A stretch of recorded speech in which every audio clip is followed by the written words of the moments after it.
Hello, and welcome to the Write Club podcast, where we take you behind the pages and into the fascinating world of writing. I'm Beth, and this is Mary, and we're part of the team at Writing Magazine and Writers Online. Hi, Mary, how are you? I'm really well, thank you. I'm very excited about this book club episode. Every month, we choose a book that was featured in the latest issue of Writing Magazine to read and discuss. And today, it's The New Neighbours by psychological thriller author Claire Douglas. Claire Douglas worked as a journalist for 15 years, writing features for women's magazines and national newspapers, but had dreamed of being a novelist since the age of 7. She finally got her wish after winning the Marie Claire Debut Novel Award with her first novel, The Sisters. She is a Sunday Times bestseller and a frequent Richard and Judy book club pick. Her books have sold over 2 million copies in the UK alone. She lives in Bath with her husband and 2 children.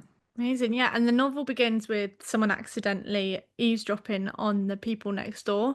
And in her article for the July issue of the Writing Magazine, Claire has written for us. Most of us have been at one time or another fascinated or intrigued by a neighbour, imagining what their lives could be like behind closed doors. And it was this that I wanted to explore. The idea for the plot started off, as my books usually do, with a question. What would you do if you overheard your unassuming, middle class, elderly neighbours planning a crime? The main character, Lena, is a woman in her early 40s who lives alone with her 17-year-old son, Rufus. She's feeling sad and lonely following the recent breakdown of her marriage and facing an empty nest when Rufus goes to university the following year. Rufus is at the local college on a media studies BTEC course, and Nina offers to help gather sound for his project whilst he rushes off to see his dad. It's while she's using the boom microphone in her back garden on a hot summer's day that she overhears the Morgans' conversation. And I thought I would read the prologue before we start discussing it. He's always known that he loves her too much. Nobody else has ever compared to her. They haven't even come close. If there are such things as soulmates, then she is his. The way he feels about her is both a blessing and a curse. He's sometimes wondered if this need for her, this obsession, is all to do with growing up without a mother, without any kind of strong female role model. But no, his feelings for her go way beyond that. It's primal, almost spiritual. When they first laid eyes on each other, there was this spark, this mutual recognition that they'd finally found their person, their kindred spirit, and a sense of calm had washed over him because he was no longer alone in the world. He'd finally met someone who would understand him completely, all of him, even the bad bits, especially the bad bits. But lately, another emotion has begun to creep in, something unwanted, insidious, playing over and over in his mind until it's impossible to ignore. Fear. He's realized he's scared of the power she has over him and of what she can make him do. Ooh.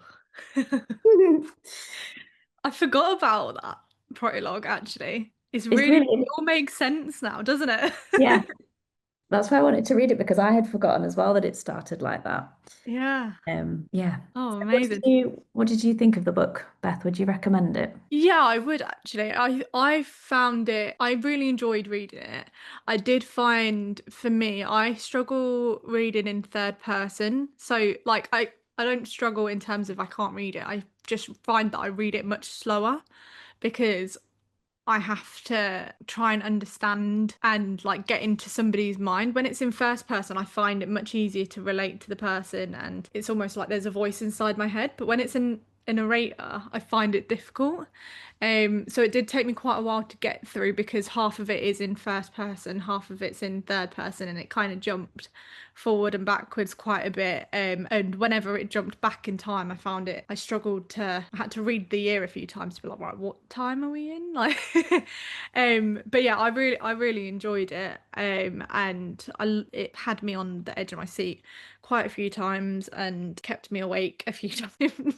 But yeah, That's, what about you? yeah, it's interesting what you said about it being the different narrators and then first person and third person, because I was the same. It took me a while at first. I was like, who's this character? Who's this character? And going back. But I think maybe that's deliberate because you're Mm. supposed to be quite confused. And I was quite confused throughout quite a lot of it. And yeah, because you're being fed little bits and then you're going back in time and finding out another bit. And then you don't know if this relates to the story or not. And so, yeah, I guess that was maybe a technique to help with that feeling. Yeah, definitely. And I think as well the going back in time, it helped give you more of a an idea about who these people actually are. But it also made me spend the whole book trying to guess what's happening.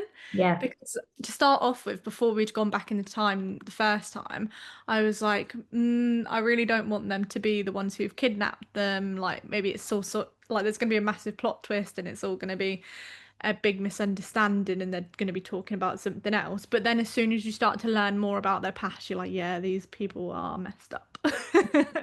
And I would find that I'd find myself thinking about it as well. I was be like out on a walk and then suddenly I'd go, "Oh, he must have done that," or that must be related to that. So really, I did enjoy it a lot. Yeah, absolutely. There was very many twists and turns, wasn't there? And I mean, there was even, like you said, the red herrings as well about when Drew's sister was found, and we were expecting Drew's sister to be the one who the elderly couple had kidnapped, and then when she was found, I was like, what? Yeah. How?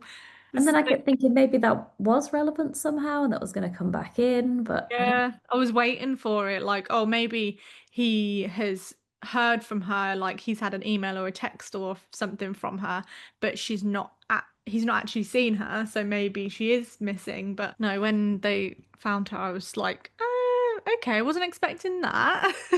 Because she was related to the story, wasn't she? But just in the past.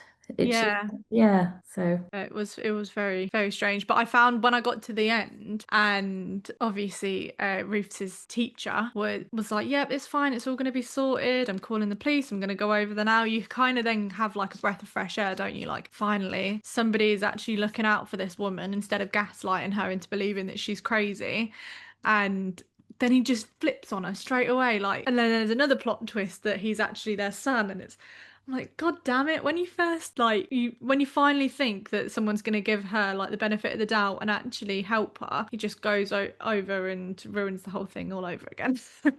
found that it was very much like a film in that way, when you're watching a film and you're on the edge of your seat and you're thinking, oh, okay, it's finally done. They've got the bad guy. We can relax. And then they don't, they come back from the dead or whatever it is in a film. It really felt like that in reading this book. Yeah, I absolutely did. I mean, do you think it could be made into a film? Yeah, I think so. I can see it as a TV series, definitely. Yeah, it'd be one of those like six-parters on the BBC or ITV, wouldn't it? Yeah.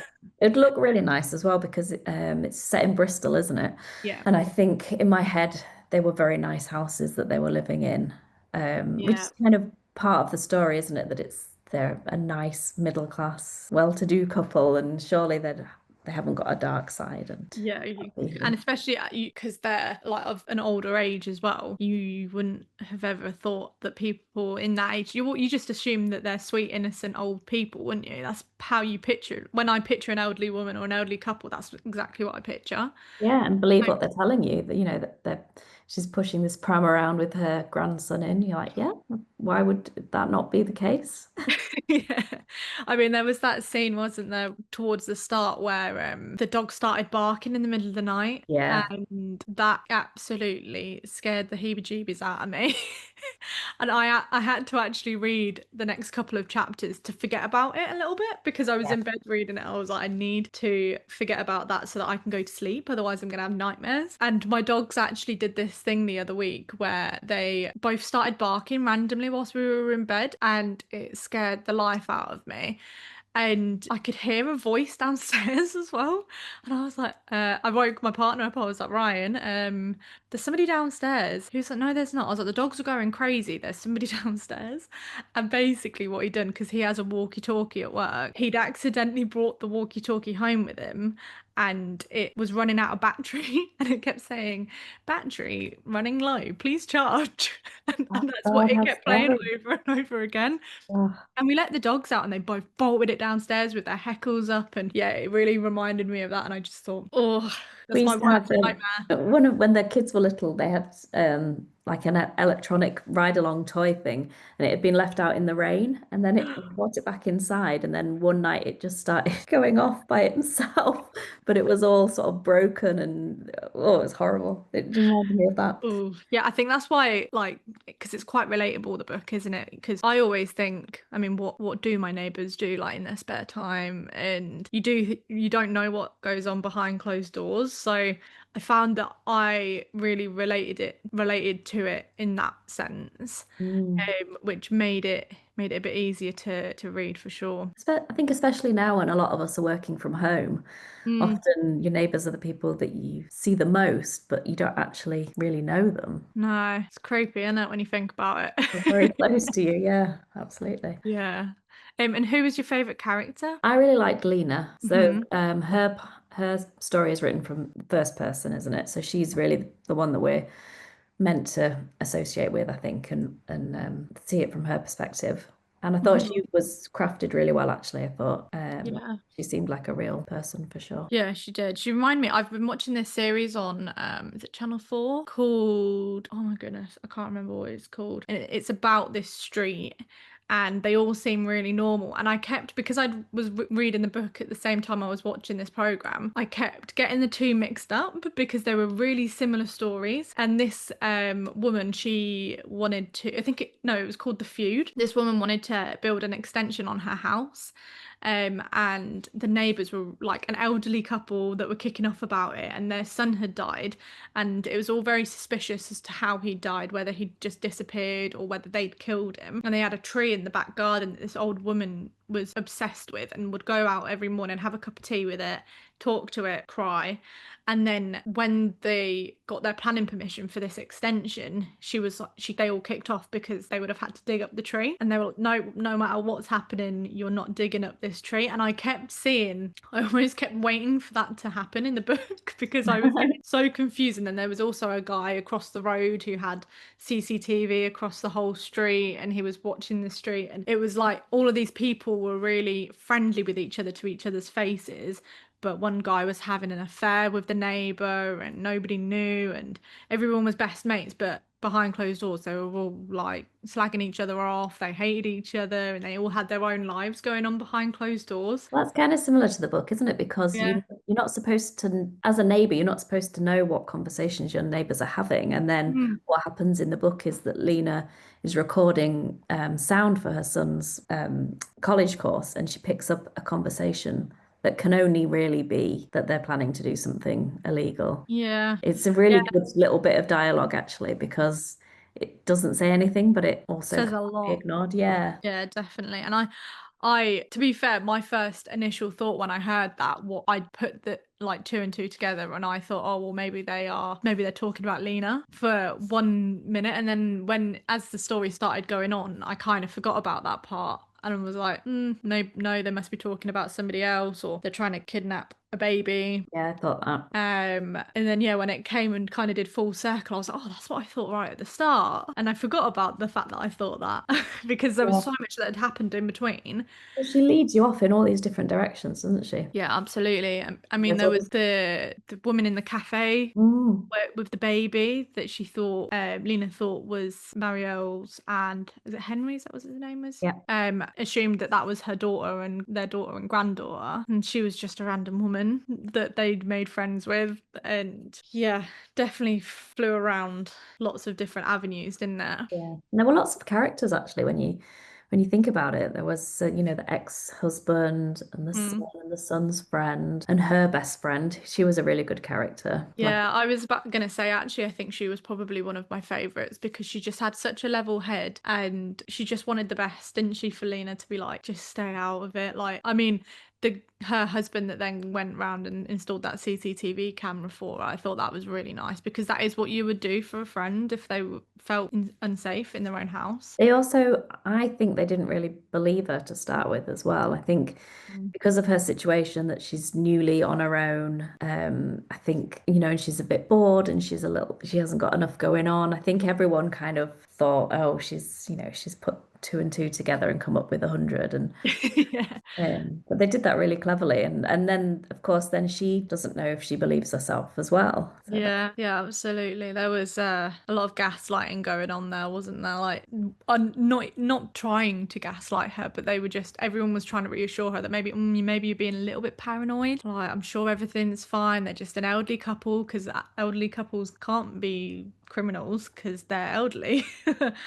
I thought the way she used the heat wave was really clever. So the Mm, whole way through this, she talks about how hot it is. Everyone's outside all the time, and it's quite claustrophobic. And then that scene towards the end where they finally go over to the other house. Just as that happens, it starts to rain. I think, or it yeah. was just as the police cars arrived, and I could just see that in my head. I could see all the flashing lights and the rain bouncing off the streets and everything. And so I thought that was really clever because that would be like a relief, wouldn't it? After Yeah, it's like the heat lasted the whole time that this scenario was happening, and then as soon as it was all done and dusted, the heavens opened, and everyone was, like you say, relieved. Not Mm. just about the situation, but the fact that they'd finally had some rain as well. Yeah. But yeah, I mean, it definitely going back to like Lena as a character and how well it was written out and how she was created. I think she was a really relatable character as well because she was really like hung up on this thing that she'd heard and she couldn't forget it. And I feel like if that was me, I wouldn't be able to look past that either. That'd be sat in the back of my head every time I saw this couple. And no matter how many times people were saying to her, like, just leave it alone, just leave it alone, she knew in her gut that something wasn't right. And no matter how many times people told her to leave she had to listen to like her own intuition. Mm. But it also shows like the dangers of being obsessed with something and how you can let that kind of take over your entire life. Like she got in trouble at work and her son was trying to talk to her and she was kept telling her sorry, I'm telling him sorry, I'm miles away, and she was neglecting other parts of her life because she was so obsessed with this finding out what had happened, and she was putting herself into dangerous situations where she was going into their house and she's potentially like gonna get arrested for breaking and entering, or she might go into the house and end up getting locked in. And yeah, I found that really interesting, and a really clever way of writing her, in that you're almost saying to her in the book, oh, don't go in there, don't go in there, like what you're doing when you're watching a horror film. You know for a fact that if you saw a ghost you wouldn't chase it, you'd run away. But in the book and in the film they always chase after it because otherwise the plot would suck. But she explained her character well as well, I thought, because that can be really annoying, can't it? When you're like, oh, don't go into the dark forest. That's not Yeah. there. But because you got to know a bit of Lena's backstory and how something had happened in her past that she was suspicious of, and then she didn't say anything.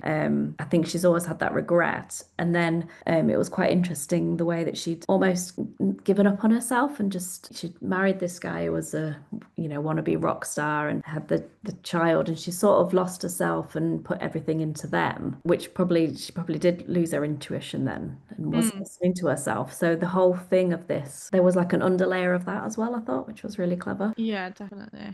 And what scene stuck with you the most? Oh, that's a good question. I think it was the creepy scene where we don't know who it is that's been kidnapped, but a sort of unknown woman wakes up and she doesn't know where she is, and she's clearly been drugged and everything's sort of out of kilter, and there's like little clues around the room, and she sort of Mm. knows that they're clues, but she can't work out what's going on. That was really creepy. Yeah, was there a bear? Yeah, like a Like a teddy bear. stuffed toy. Yeah, that was very strange, especially because at that point you had no idea who this person was. But I was really hoping that she'd be alive at the end. Yeah. But the fact that they were like, yeah, we got rid of her. It's like, God damn it, I was really hoping that she'd be okay.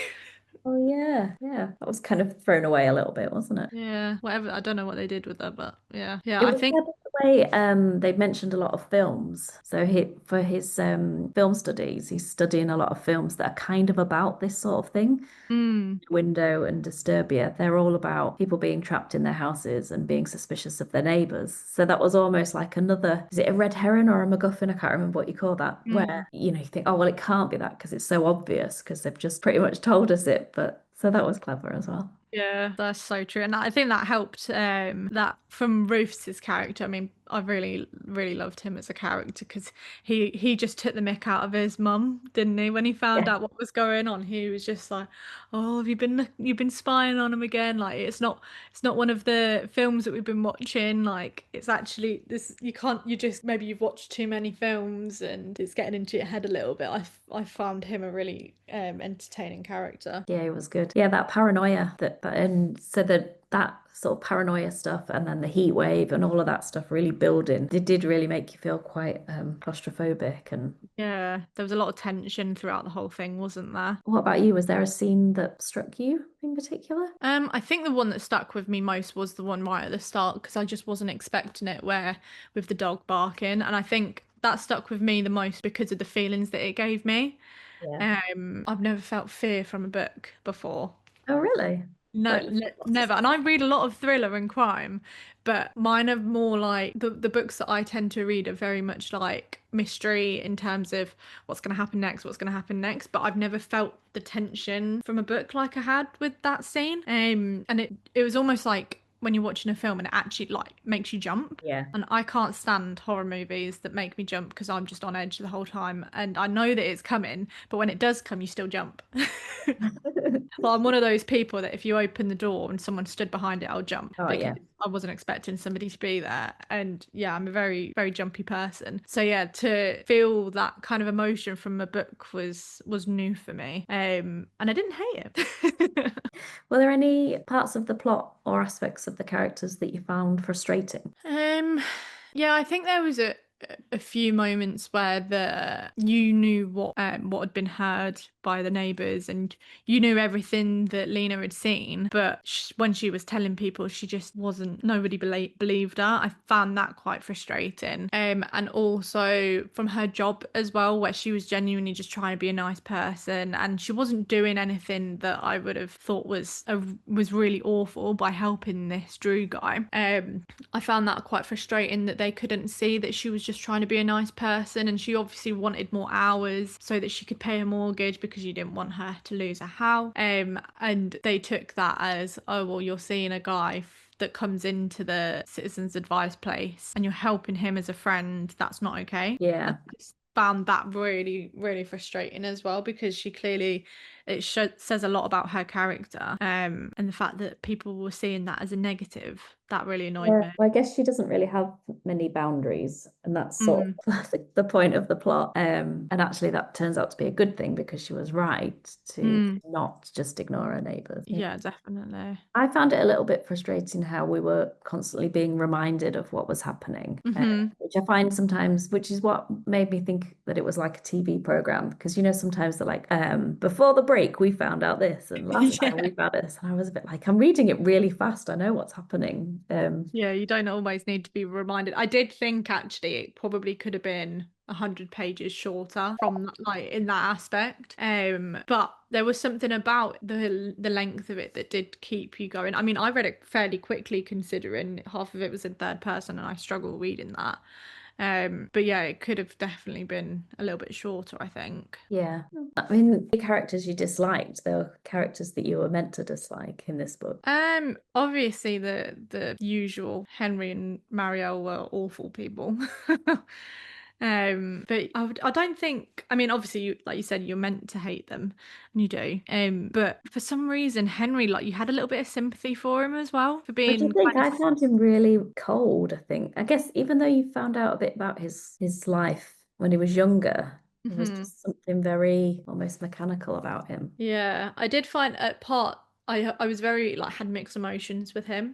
When you see him speaking to Drew and like him whispering in his ear and lying to him about why, because we never really found out about that. Like why did he lie about his sister being fired? Drew's Oh, sister, yeah. the one who went missing but then was found. Did we find out about that? I don't think we did. I don't think we did. She just, yeah, but they did know her, didn't they? From Yeah, the, they knew her, but they said that she was fired, and Drew said that she wasn't fired, she left. yeah. Hmm, interesting. Anyone. But Yeah. that was interesting as well because I think throughout the whole of the book, you were made to believe that Henry was the baddie. Hmm. in the couple, and actually it was more the other way around. Yeah. Then, having read the prologue just now, you were kind of given that to start with, weren't you? But Yeah. yeah. Yeah, we obviously didn't know that it was him that was narrating that part, did we? So, Yeah. yeah. Now that we've read it and we've reread the prologue, it all makes so much more sense. Yeah. That's a clever way to do it. Yeah, it really is. Really is. But yeah, that's why I had a little bit of sympathy for him because he obviously was absolutely smitten with this woman and he would do absolutely anything for her, including kill people and kidnap. It's also touching on a subject a lot of couples have to go through in the not everybody can conceive. Mm. And it was such a traumatic time for them when they were trying to try, and he obviously didn't want the kid anyway, and then she managed to get pregnant. She was over the moon, but she knew that he knew that they shouldn't have children, Mm. because of both of their pasts and both of their personalities. They just knew that they shouldn't bring a child into the world that's half him and half her, which I do agree with. Then towards the end, you realize that he's kind of made that up about her. He Mm, that she had murdered someone, yeah, but actually she hadn't. So no. he this whole story that he was running with in his head that they were both terrible people wasn't really true. Yeah, God. Honestly, there's so many different avenues to this book. I genuinely feel like we could be talking for 2 hours and still have missed out parts of the book that happened because there's even that part. Until I said it, I thought I completely forgot. I was like, Mm. oh yeah, that actually happened, didn't it? It was only a week ago I read the book. Yeah, no, there's a lot in it. I think a lot more than you think initially. It's sort of a straightforward book in some ways after you've read it, but then when you go back, you think, oh, yeah, there was that bit and there was that bit. And Yeah, absolutely. I've got a couple of her books actually on my shelf. The Woman Who Lied is my next one of hers that I'm gonna give a go. And then also she's got The Wrong Sister. And so many other really highly rated thriller books. So I'm definitely gonna try and collect a few more and give them all a go.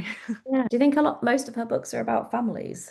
It sounds like it, to be fair, especially from the titles But of that's them. interesting, isn't it? But yeah, I mean, I feel if the titles of the books are anything to go by, I mean, The New Neighbours that is what the book is about, The New Neighbours. So if The Wrong Sister, I could probably guess what that might be about. Yeah. Somebody's got the wrong sister. But you never know. You never know. Thank you very much for listening to this episode of the Book Club. Thanks for tuning into the Write Club. We hope you enjoyed this episode and feel inspired to keep writing. Don't forget to sign up for our newsletter at Writers Online, your go-to for writing tips, competitions, and exclusive updates. Plus, you'll never miss an episode of the Write Club. Until next time, happy writing!